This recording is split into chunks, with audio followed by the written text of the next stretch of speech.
Ladies and gentlemen, thank you for standing by. Welcome to the Tower Semiconductor third quarter 2020 result conference call. All participants are at present in listen-only mode. Following management's prepared statement, instructions will be given for the question and answer session. For operator assistance during the conference, please press star 0. As a reminder, this conference is being recorded November 12th, 2020. Joining us today are Mr. Russell Ellwanger, Tower CEO, and Mr. Oren Shirazi, CFO. I would now like to turn over the conference call to Ms. Noit Levy, Senior Vice President of Investor Relations and Corporate Communications. Ms. Levy, please go ahead. Thank you, and welcome to Tower Semiconductor financial results conference call for the third quarter of 2020. Before we begin, I would like to remind you that some statements made during this call may be forward-looking and are subject to uncertainties and risk factors that could cause actual results to be different from those currently expected. These uncertainties and risk factors are fully disclosed in our Forms 20F, F4, F3, and 6K filed with the Securities and Exchange Commission, as well as filings with the Israeli Securities Authority. They are also available on our website. Tower assumes no obligation to update any such forward-looking statements. Please note that the third quarter of 2020 financial results have been prepared in accordance with U.S. GAAP. The financial tables and data in today's earnings release and in this earnings call also include certain adjusted financial information that may be considered non-GAAP financial measures under Regulation G and related reporting requirements as established with the Securities and Exchange Commission. The financial tables include a full explanation of these measures and the reconciliation of these non-GAAP measures to the GAAP financial measures. Now, I'd like to turn the call to our CEO, Mr. Russell Ellwanger. Russell, please go ahead. Thank you, Noit. And thank you, everyone, for joining our call today discussing our 2020 third quarter business and financial results. Firstly, with regards to the cyber event that we announced at the beginning of September, our IT safeguards had identified a security incident on some of our systems. We took immediate actions to prevent damage, closing our Israeli and U.S. IT systems, hence halting those facilities. In less than a week, all factories were returned to operational capability. Due to the effective procedures, there was no damage to the functional quality of the work in progress, with company and customer data protected. Activities further securing the company's IT environment were put in place. The impact of this event on our operations was between 8 and 12 days of new wafer starts, and as the incident occurred during the last month of the quarter, during a demand ramp, we lost multiple weeks of full fab activity levels. This impacted utilization levels for the third quarter, which I will address later in this call. Third quarter revenues were within our guidance range at $310 million, resulting in EBITDA of $79 million and net profit of $15 million. Oren Shirazi, our CFO, will provide an in-depth review of our third quarter financials later in the call. We are guiding the fourth quarter to a mid-range of $340 million, representing 10% quarter-over-quarter and 11% year-over-year growth, or an organic growth of 17% quarter-over-quarter and 14% year-over-year. Looking at our activities in our different business units, within our analog business unit, our silicon germanium optical business has grown throughout the year and is again expected to increase in the fourth quarter. Up to our third quarter, growth was driven primarily by demand for 5G infrastructure. Now, additionally, we see growth in data center demand. In both markets, we built optical transceivers operating at 25 gigabit per second for 5G infrastructure and predominantly at 100 gigabit per second for data centers using high-speed silicon germanium technology. Growth in silicon germanium is supported today by increased utilization of our Newport Beach facility, and in the future will be further supported by increased utilization of our San Antonio facility. We continue to see a good flow of new designs in our most advanced technologies targeting 200, 400, and even 800 gigabit per second products to maintain our market as these new standards ramp. At these higher data rates, we also anticipate increased adoption of our silicon photonics platform. We are presently in low volume production at the 100 gigabit per second node with silicon photonics and expect the technology to be adopted more widely in the 400 and 800 gigabit per second transceivers. Our mobile business is experiencing surge growth both in immediate orders and, very importantly, in longer-term customer forecasts. This strength is broad-based and includes advanced products running in our 300 millimeter facility in Japan and 200 millimeter facility in Israel, and also mid-range products running in our San Antonio facility. Last quarter, we provided an estimate of year-over-year growth in this market of 10 to 15%, but based on the strength we see now, we are increasing our growth expectation for 2020 over 2019 to about 25%.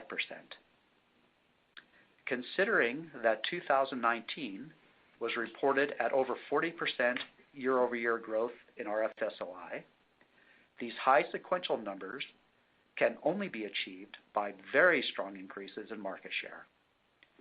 Growth in this market will continue as 5G handsets are expected to proliferate over the next several years, and which handsets require substantially, namely 30 to 50% more RF content. Our Power IC business is also seeing renewed broad-based strength both in consumer and industrial products, with automotive demand now stabilized. We anticipate exceeding the expectation we had set last quarter of 20% year-over-year growth for our Power IC business. This strong growth is primarily a result of market share gains due to strong technology platforms which offer industry-leading performance across a broad range of voltages and applications. This, along with our updated high-voltage 200 millimeter resurf and SOI technologies and industry-leading 65 nanometer BCD 300 millimeter offering, has driven the present market share growth and enabled a healthy funnel of new design activity for future increases. Our power discrete business, predominantly Tier 1 MOSFET customers, has shown a year-over-year decline that is consistent with what has been published for the discrete market. New order levels have stabilized, with customer forecasts now increasing, which signals a recovery for this market. Moving to our sensors and displays business unit, first looking at non-imaging sensors, we are steadily growing our manufacturing volume of MEMS microphone products, expecting continued increase throughout the next year, while in parallel co-developing new platform offerings. We have several customer products in platform development stages, such as MEMS speakers, radiation sensors, and remote infrared thermal sensors. Our magnetic sensor TMR activity with Crocus technology is expected to ramp to mass production in the first half of next year with numerous state-of-the-art sensors. On the display front, our development program with Aledia has accelerated and is expected to capture a large market share with their unique 3D micro LED technology. We're also working on micro OLED screens for the VR market. Moving to imaging sensors, we have achieved very good results and expect manufacturing to start shortly for lens-type fingerprint sensors. On time-of-flight sensor front, we also received very good results from our lead customer sensors and are moving according to the plan to production in the first half of next year. This would be our first product moving to mass production using our 300 millimeter stacked wafer backside illumination pixel-level bonding platform. We continue to see weakness in two market segments, the X-ray dental sensor market and the industrial sensor market. However, we begin to see a rebound in customer demand forecasts for industrial sensors. Third quarter 2020 utilization levels were impacted by the cyber event, as mentioned. In Migdal Haemek Fab 1, our 6-inch factory, we had 50% utilization. Fab 2, the 8-inch factory, was at 60%. Newport Beach, California, Fab 3 was about 70%. San Antonio factory, Fab 9, was at 60%. Our TPSCo 8-inch factories in Japan, foundry business was at about 60% rate. In our 12-inch factory, we had a 10-point increase in layers processed versus the second quarter. We also increased our photo layer capability by 25% as a result of the previously announced capacity expansion, and hence the resultant utilization was 70%, allowing for Q4 and continued in 2021 revenue growth against a high customer demand. With that, I'd like to turn the call over to our CFO, Oren Shirazi. Oren, please. Welcome everyone to our call, and thank you for joining us today. We released our third quarter 2020 results today and provided a strong Q4 2020 revenue guidance. Before analyzing the P&L results, balance sheet, and cash flow reports, I wish to comment on the cyber event. Since Russell already described the event and its impact on the business and utilization, I will only relate to the financial implications of it. Obviously, this quarter results were impacted by the manufacturing disruption, which caused lower utilization and reduced starts and moves in the factories, and resulted in lower revenue than we could have achieved, lower work in progress, WIP, and hence higher COGS and lower derived margins. The event had no impact on our cash flow report or balance sheet, save from its impact on having lower WIP as an asset in the balance sheet. I will now provide the P&L highlights for the third quarter and then discuss our cash flow and balance sheet financial statement. Revenues for the third quarter of 2020 were $310 million as compared to same figure in the prior quarter and $312 million in the third quarter of 2019. Gross and operating profit for the third quarter of 2020 were $53 million and $19 million respectively, as compared to $58 million and $22 million respectively in the prior quarter, and as compared to $58 million and $23 million respectively in the third quarter of 2019. Net profit for the third quarter of 2020 was $15 million or 14 cents per share, basic and diluted, as compared to net profit of $19 million or 18 cents basic and diluted earnings per share in the prior quarter, and to $22 million or 21 cents basic and diluted earnings per share in the third quarter of 2019. Analyzing income tax P&L line, our $3 million increase in income tax expense in the 9 months ended September 30, 2020, as compared to the 9 months ended September 30, 2019, resulted in 6% all-in effective tax rate in 2020 as compared to 1% in 2019, mainly due to the higher revenues and profits we generated from the Japanese factories, where the tax rate is approximately 30%, as compared to 21% from profits we make in the States and 7.5% in Israel, which 7.5% has no cash impact due to the NOLs we have in Israel.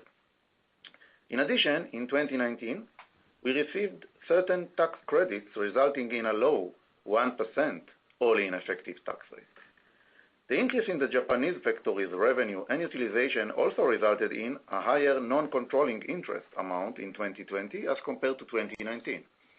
Regarding the additional capacity expansion in Uzo for the future, since it is fully Tower's funded investment, Tower will enjoy all the incremental margins, and the minority rights are not expected to significantly increase despite the associated revenue that will be generated from such investment. I would now like to describe our currency hedging activities. In relation to the Japanese yen, since the majority portion of TPSCo's revenue is denominated in yen, and the vast majority of TPSCo's costs are in yen, we have a natural hedge over most of our Japanese business and operations. In order to mitigate part of the remaining yen exposure, we executed zero-cost cylinder hedging transactions. The zero-cost hedging transactions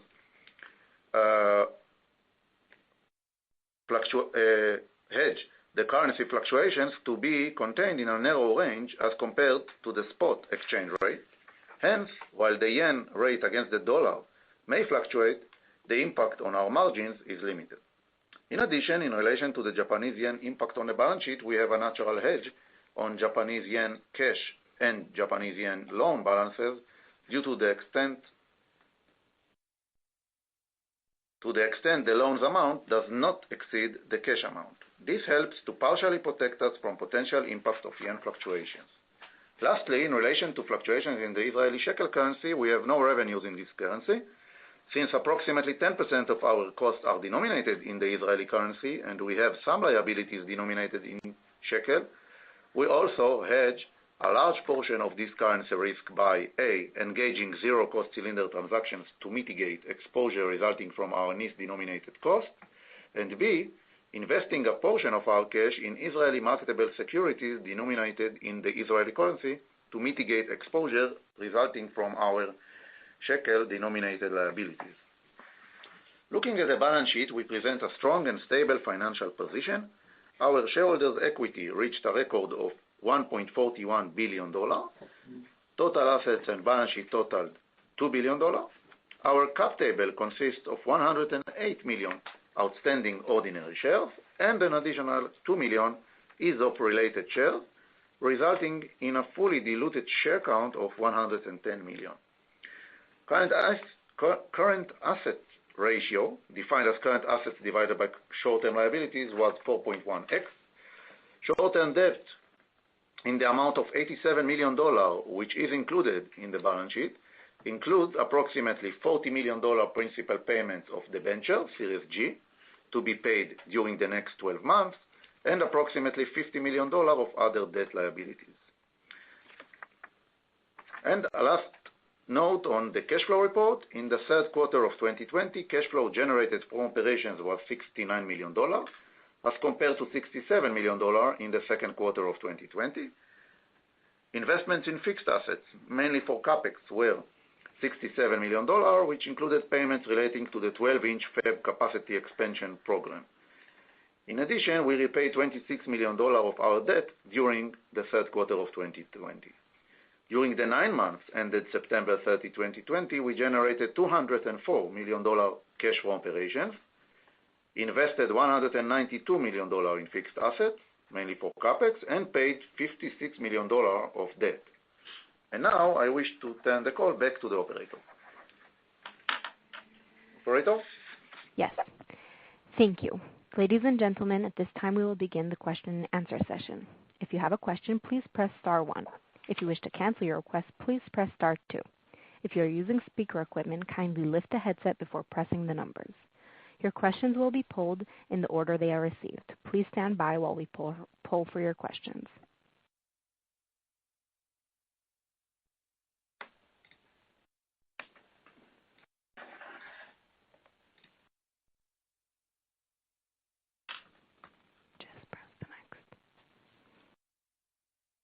The first question is from Raji Gill of Needham & Company. Please go ahead.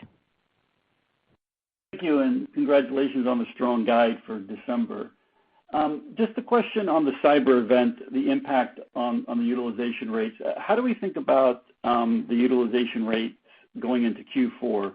Are we expecting kind of a snapback? And then also, is there any change to the 50 to 55% incremental gross profit fall through as we go into Q4 on the new revenue, given the cyber event? Just wanted to make sure that the gross margin should start to improve off the low base in September. Yeah, thank you. Now, our gross profit and model will be the same, of 50-55%, like you mentioned. We don't expect any impact from the cyber event on the margins or anything in Q4. It's already behind us. Okay, got it. Great. And the utilization rates, it's not necessarily just a snapback. We were in the midst of a ramp in Q3, but the ramp is very real, so the utilization rates should be across the board very good in Q4. Okay, great. And then when we're looking at the sequential increase in Q4 from organic growth, we're looking at 17% sequential growth, 14% year over year organically. How would you describe kind of what's happening in the smartphone segment and the data center segment? And then how do we think about those trends going into 2021? We're thinking about overall organic growth rate. we had a little bit of an impact. We had an impact because of COVID in the first half for a variety of kind of markets.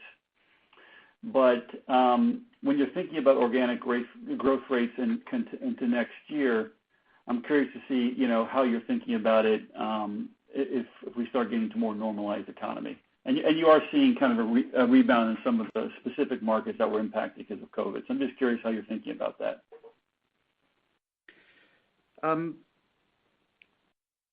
As I believe stated during the script, in the area of handsets, in specific our RF SOI, we had a very, very substantial increase in revenue percent 2019 over 2018, and that was above 40%. Yeah. And we're projecting that at the end of this year it will be an additional 25%. That's certainly much bigger than the market itself grew. So the only way that can be explained is market share. And all indicators are that handsets sales themselves will be very good next year. And on top of that, a higher percentage, almost a doubling of 5G handsets, to where the RF content is somewhere between 40-60% higher than in 4G and lower end models. So I think we're in extremely good position to continue to maintain organic growth and strong organic growth in that area. The silicon germanium for 5G infrastructure as well as data center appears that it will stay strong in the next year. Customer forecasts look good. And the power management appears continue to be at its present rates or maybe higher. The big thing is, I believe, that the organic growth that we've had, and it was good organic growth, was with the headwind of having a decrease in the power discretes and a decrease in industrial and dental sensors. So the growth that we've had, obviously the numbers we say on organic, has to first make up for the deficit in those other two markets, and then it pops up well beyond it. With the power discrete market right now looking that it will be coming back, and certainly the industrial sensors, we have all indication that that's going up. That's customer forecast and as well really backed by market research. We would see that the other businesses that have been strong appear to be going stronger, and that headwind will be returning to some degree against 2020 results. So I believe that the organic growth for next year will be on a much stronger trajectory than it is this year, although this year I think it's been very good. And just to follow up, when we're looking at the Q4 guidance, how would you characterize, the increase? You talked a little bit about, the smartphone growth as well as the data center growth. Is any of the improvement in the Q4 guidance, represents lost business from Q3? And how do we think about that makeup or that catch up in Q4 relative to Q3? On a net, I think that the cyber event actually had a negative impact on Q4, not a positive. Certainly the, whatever amount of a few millions of dollars that we didn't ship in Q3 because of a cyber event we're able to ship in Q4, but missing 8 to 12 days of starts, that's all Q4 revenue. And additionally, without getting too much into the mud of the details, when you have an event at the end of a quarter, to where we, by design, and fortunately by design, were able to, or desired to stop the operations of facilities, you have to move all the substrates to safe inventory points that are within queue times. Mm-hmm. So you have a lot of the WIP that you've manually moved, and you build up bottlenecks at those stations where the line then, when you start it back up, is nonlinear. So where I had stated in the script that we had, multiple weeks of the fab not working, or the fabs not working to their optimal activity levels, it's because of where you put the fab to shut them down in a safe position, and it is then no longer linear. Now, and on top of that, you have the last month of the quarter and many customers that really need to get their products. So you're now putting a huge amount of energy in the back end of the line that would have been in the front end of the line in order to make up for a disruption in the activities. So another negative impact on the upcoming quarter. So that all being stated, the 340 guidance on a net is negatively impacted because of the event, not positively. And had there been no event, we would have anticipated that the guidance would have been higher. So it's really a very strong demand, which I think is a strong attribute to what we've done with our customers, having good products, being in the right markets. Now, in the net, I think we're in good shape. But the direct thing, I wouldn't want someone to think that a 340 guidance for Q4 is a push out of Q3. It's really not the case at all. Okay, got it. Right. It was underlying demand that really drove it, and it would have been higher if it wasn't for those 8 to 12 days that were closed down. Thank you very much. I appreciate it. And the nonlinearity of the line is compensating for the 8 to 12 days of the line disruption. Yeah, thank you. Appreciate that. The next question is from Cody Acree of Loop Capital. Please go ahead. Thank you, guys, for taking my questions. And good to hear from you, Cody. Thank you, Russell. Good to be back. And just looking at the cyber event, can you make any delineation on spending, capital spending versus operational spending, and how much of that carries on into Q4 or falls off in Q4? Hi, Cody. No, we didn't have any capital spending because of the event. We just had an impact on the WIP, meaning there was less quantity. Like Russell said, there was a miss of 10 to 12 days of lost start or moves in the line, right? So obviously the quantity of inventory of WIP in the end of September was lower than it would have been if there was no event. So this just impact the COGS line in the P&L, and it's only a P&L loss of about a few $1 million. Okay, good. Thank you. And then, Russell, can you just talk about your expectations for your split in Newport Beach and in Japan for silicon germanium between the earlier ramp for infrastructure, for 5G infrastructure, and now your ramp in data centers that you're seeing? Can you just tell us what you expect that to look like, the mix in next year? So I believe you said Japan, but it's not Japan, it's San Antonio. So excuse me. Silicon germanium in Newport Beach and in San Antonio. San Antonio is well along on two different platforms for qualification, what we call our H2 and our H3, and in very good shape there.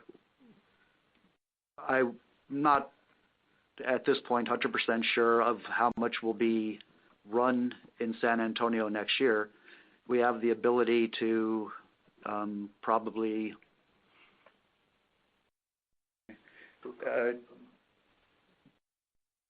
so probably we can increase another 20% on capacity through the capacity that's being qualified in San Antonio.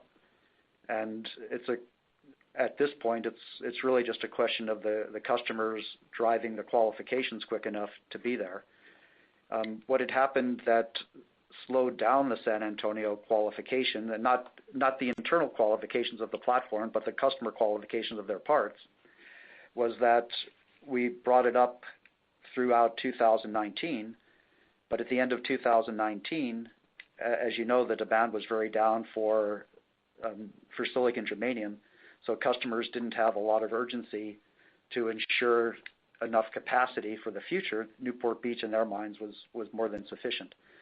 And at this time, there's multiple customers that are very desirous and excited to qualify additional factory within our fleet to ensure not just hitting forecasts, but to ensure the ability to supply to short-term upsides.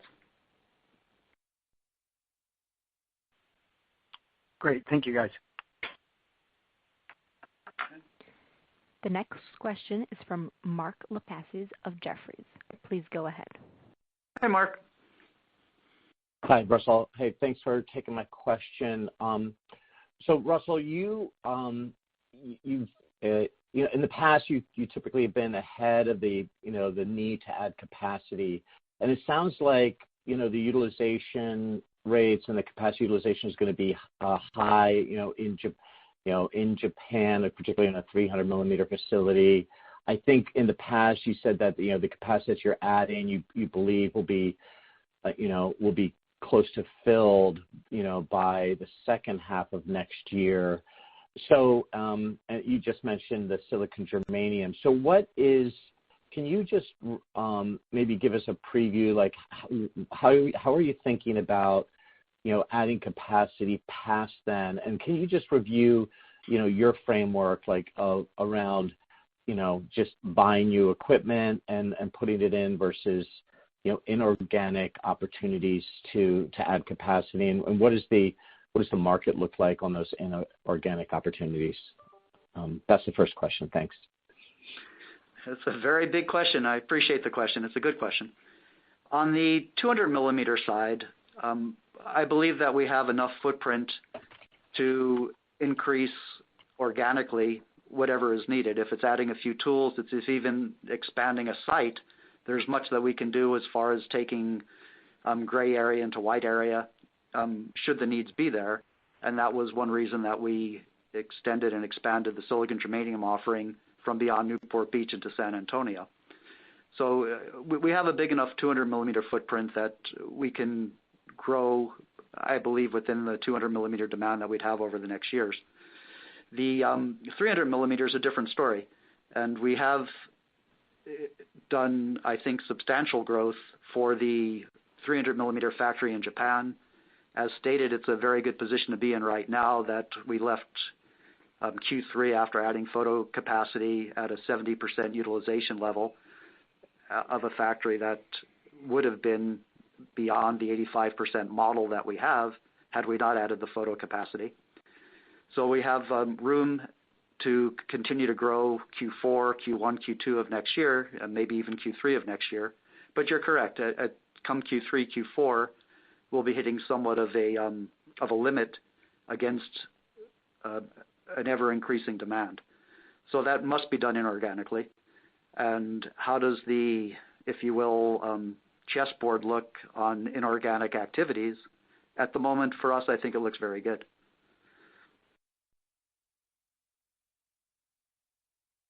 Okay, great. And then on the silicon germanium side, you said the data centers is starting to emerge as a growth driver. Can you help us understand what's driving that? Is this because those data center transceivers are shifting from some other technology to the higher speed optical, and that's where you are? And on all that topic, can you give us a sense of your share in silicon germanium? And that's all I had. Thank you. I believe our share in silicon germanium is sitting somewhere about 60-65%. I think that's where we sit. The data center, certainly in the past years, there were still 4x10s that were being sold. It's now really almost fully on our side 4x25s, and we are selling higher end, not at the 400, which is a 4x100. Not at very high volumes now, but it'll be going. But I believe what happened in data center is there really was just an over inventory of parts for whatever reason, and it's very clear that data centers must continue to grow. The amount of information traveling all the time is huge. So I think it really was just there was, for whatever reason, an overbuy, and even with our own customers an overbuy, but from the data centers themselves that happened at the end of 2018, beginning of 2019, that caused a slowdown of that market. And maybe as well, there was maybe a delay in some of the computing activities that they needed to have because of releases of certain companies' parts. But with the release of the new computing capabilities, then everything tied in, and it just came back to a normal growth rate. Gotcha. Very helpful. Thank you, Russell. The next question is from Richard Shannon of Craig-Hallum. Please go ahead. Hi, Richard. Hi, Russell. How are you? Good, thank you. Good. Maybe a question on gross margins in the third quarter. A step down in percentage terms, even with revenues flat. Are there some sort of, costs in a one-time nature related to the cyber event that had an effect here, or is there some other understanding what drove those down a little bit? Yeah, Richard. Exactly like I said in my part. I mean, the issue is that because of there was the one-time cyber event. I hope it's one time, right? So, and this created a lower quantity of WIP because we started less for 10 to 12 days averagely. We didn't start wafers, or we started much lower than the regular run rate. So we produced less layers. So eventually, as of September 30, 2020, there is less amount of quantity. There's less quantity of work in process in the line. So obviously, you can mathematically allocate less cost over WIP, which is done in every financial statement closing. So the COGS became higher by amount of a few $1 million one time because of that impact. Of course, you should exclude that from considerations, or because this is included. So this is a one time that a lower WIP than in any regular quarter by a few $1 million. So, Oren, does that mean that you're going to catch up in that somehow, and therefore we should think about this 50 to 55% incremental gross margin coming off of not the third quarter base, but the second quarter base then? Yes. Okay. All right. That is helpful. Thanks for that. Russell, a question on the fourth quarter guidance. You're talking about seeing forecasts improving here for power discretes. Is there any effect and benefit in your fourth quarter guidance, or is that to come in 21? That's all 21. I said in forecast. I didn't say in orders. So it's customer forecasts that are coming up, and that would be for the at the earliest the end of Q4 starts. But so it would be snapping back in 21. Okay, fair enough. Question on RF-SOI. You're talking about gaining some very nice share here. Are these share gains coming from improved performance that your competitors can't match, or is there a pricing aspect in here? And do you expect any competitive response from the share gains that seem to be very strong this year?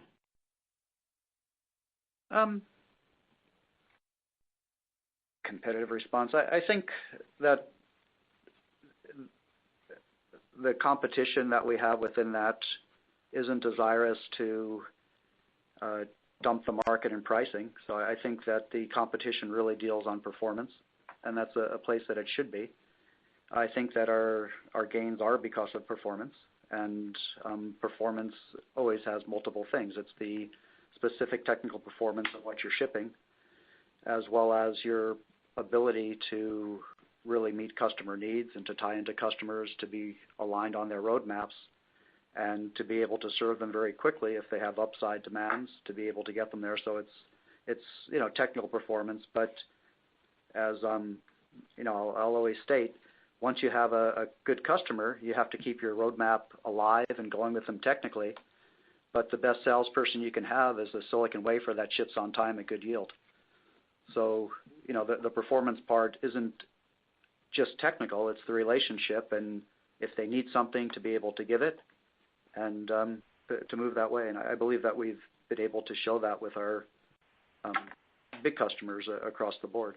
So there's the abilities there. But the biggest growth is our most advanced platforms. It's 300 millimeter. Okay. So are you expecting to maintain those that share, or even gain share next year? We're certainly expecting to maintain, and if I look at forecasts, revenue is still going up quite substantially. So I'm not sure how much of that is related to the market just going up at this point. What I can state very clearly is that the revenue percentage gain that we had in 19 over 18 and 20 over 19 is much bigger than the market grew. So that can only be share. I don't yet know what the market growth will be exactly next year. From what we're reading, it would appear that from customer forecasts, we'd still be gaining substantial share next year. But it's until you really see how many units are being sold and what is the content of those units, it's a little bit hard for me at this point to talk about gaining market share. But I can certainly state that the market share that we have gained will be driving a substantial revenue increase next year. Okay, excellent. Thanks for that view. And then my last question for Oren. How should we be thinking about CapEx in the fourth quarter and into 2021? You've had a few quarters of spending in the $60+ million range per quarter. Is that still a level to think about for next year, or will that get back to the levels we'd seen maybe in the mid-40s? How do we think about that? Yeah, I believe that for the coming quarter and maybe even Q1 still will be the high levels of 60-something, like was for Q1, Q2, Q3, because we still have those, not still, but we have those $100 million of investments mainly in Uzo, which tools arrived in Q2, Q3, installed, and needs to be paid. So that's on a gradual payment schedule. So I believe Q4, Q1 will be still the remaining of this. So in addition to the $45 million regular model, I would expect additional 20 per quarter. And from Q2, supposed to be back to the 45 level unless we approve and announce other expansion, which Russell actually indicated that we may do. But for now, there is nothing that was approved or announced. Okay, great. That's all the questions from me, guys. Thank you. Thank you. The next question is from Lisa Thompson of Zacks Investment Research. Please go ahead. Hi, Lisa. Hi, thank you. So I guess one of the only things I wanted to ask about was you're talking about reaching capacity limits maybe Q3 of next year and that you would buy something.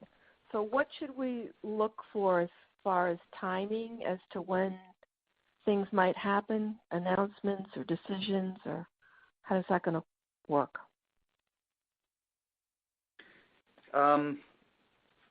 Yeah, I honestly wish I could give you an exact date, but if I could give you an exact date, it would have already needed to be publicly released. So there's always things we're looking at and working on.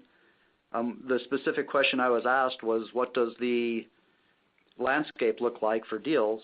And for us, I think it looks very good.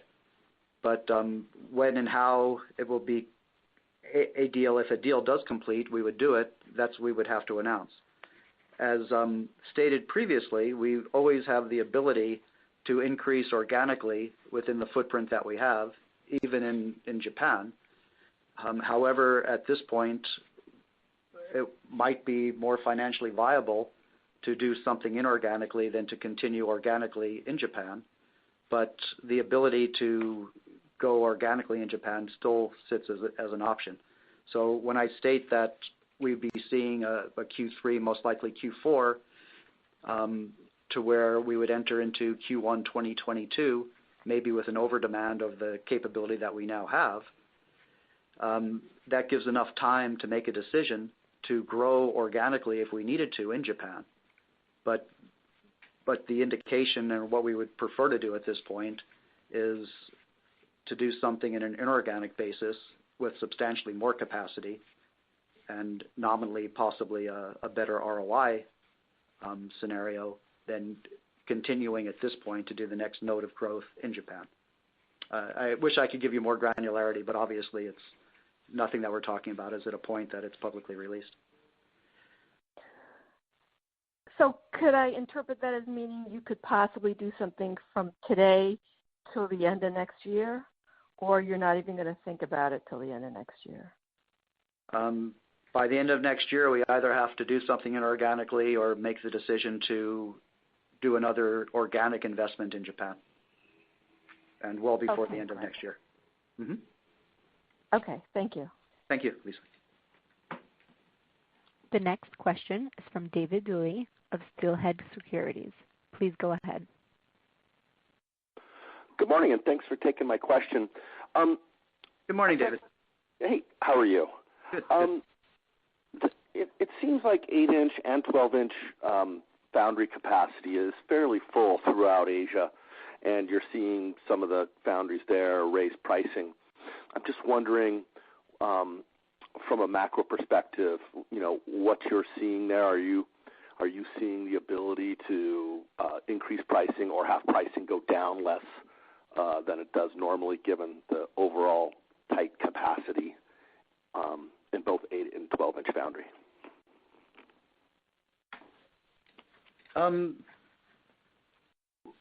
We haven't seen really pricing pressure in 12-inch. However, that being stated, we've been in a ramp position in 12-inch for the past 2 years, and that's always a good thing, introducing new technologies and new platforms. On 8-inch itself, and as a company blended ASP, we've been able to maintain a stable average selling price per layer for multiple years. Now, there's always, with a good customer, over time, some year-over-year reduction on previous platforms, but the ability that we have to maintain the ASP is by putting out new platforms that reset the price curve to a higher level, maybe the same level as the previous one or even higher, and that's a benefit to both. The new platform has greater capability and sometimes efficiency so that you can get more chips per wafer. So, it's always a win-win, and I think that's the best way to go. We have never yet raised prices with any customer, and I don't believe we ever will raise prices for customers because of a capacity crunch. I think that's a very, very good way to lose customers and lose the customer's trust.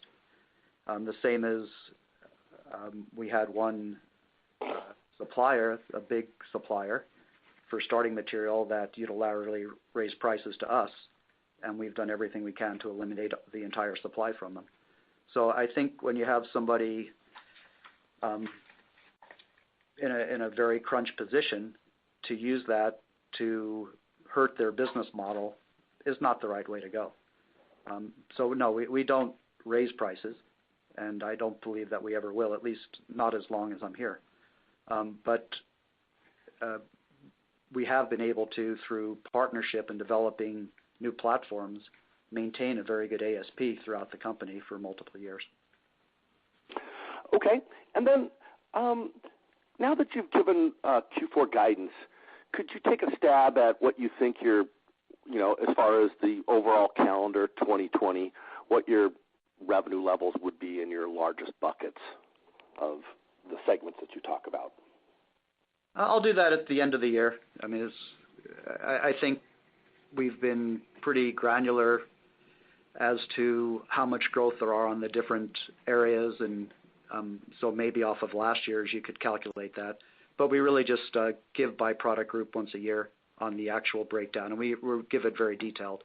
So when we release Q4 in the end of the year, we'll give all of those numbers.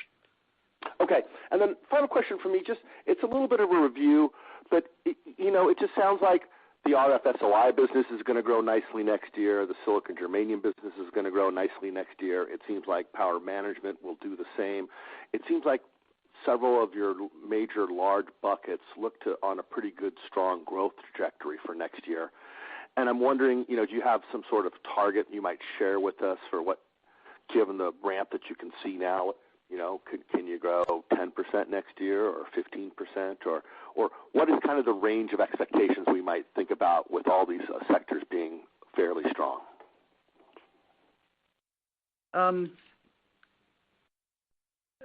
I believe, to the extent that we're going to forecast 2021 in this call tonight, that's a Q3 release call, we stated that we see the areas that have grown this year growing at the same rate or stronger next year, and we see the headwinds coming back to some extent.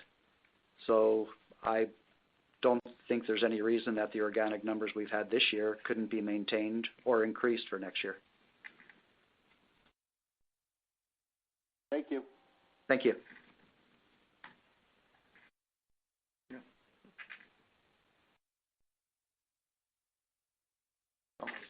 There are no further questions at this time.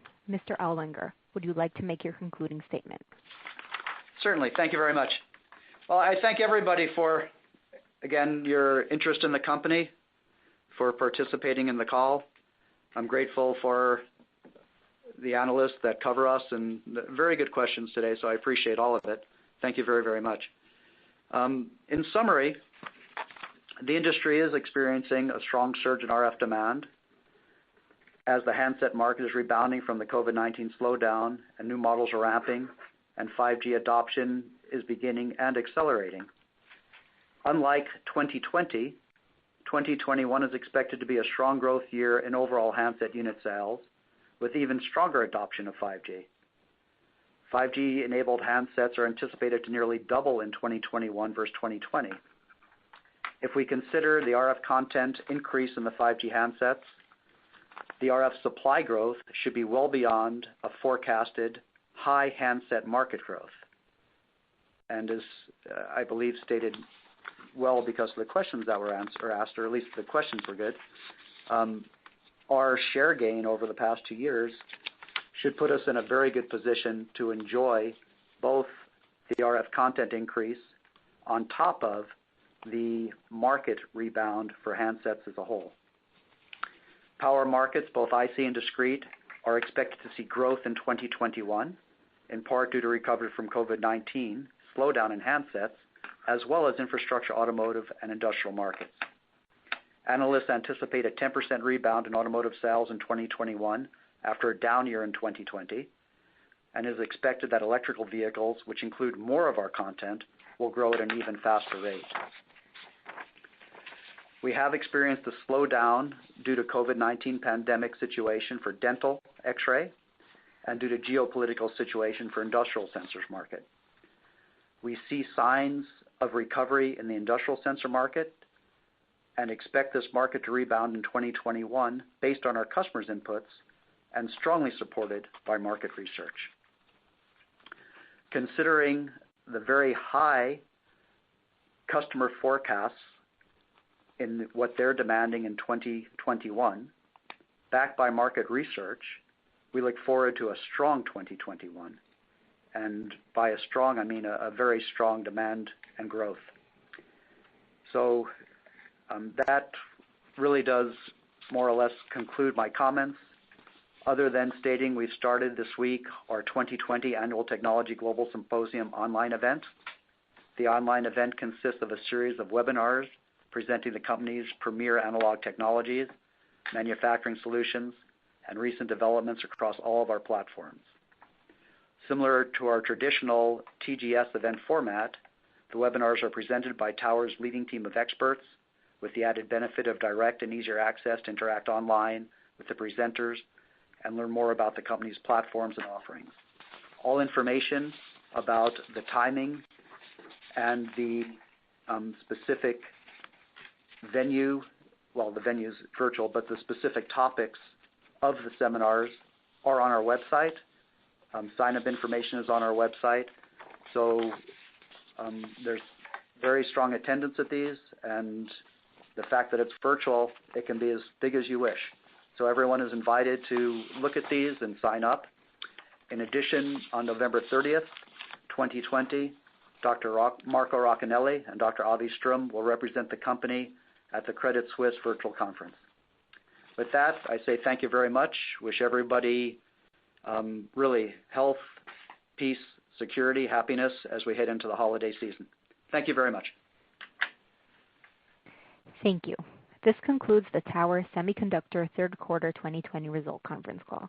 Thank you for your participation. You may go ahead and disconnect.